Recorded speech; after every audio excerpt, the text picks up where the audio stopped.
កូនខ្មែររស់លើទឹកដីខ្មែរពូជខ្លាំងពូកែមិនតក់ស្លុតបើមានជាតិណាមកប្រយុទ្ធ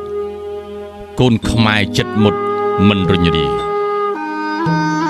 កូនខ្មែរហ៊ានស្លាប់រូបរាងកាយមិនចេះនឹកស្ដាយជន់ជីវ៉ាឲ្យតែទឹកដីជាតិខេមរាគេពីដូនតាគង់វង្សនៅ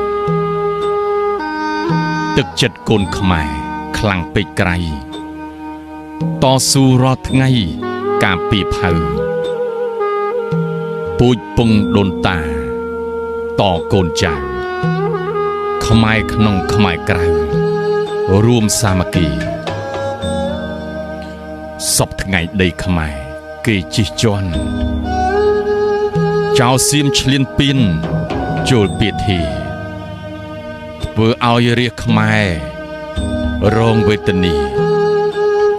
ព្រាត់ប្រាសគ្នាទ្របអន្តរាយទោះបីយ៉ាងនេះក៏កូនខ្មែរមិនតក់ស្លុតដែរក្រោកគ្រប់កាយដៃកាន់អាវុធស្ទុះប្រញាយមិនឲ្យជាតិខ្លាយជាអ្វីឡើយទឹកចិត្តកូនខ្មែរនៅពេលនេះមិនទាល់ចំណេះនៅកន្តាយរួមកម្លាំងគ្នាជាបាច់ហើយតស៊ូឥតស្បើយមួយវេលាបាញ់ចាក់សម្លាប់ចោលព្រៃផ្សៃសៀមឆ្លៀនពៀនចង្រៃឲ្យមរណាដេញកំចាត់វាពីសីមាឲ្យជាតិខេមរាគង់វង្សអើយ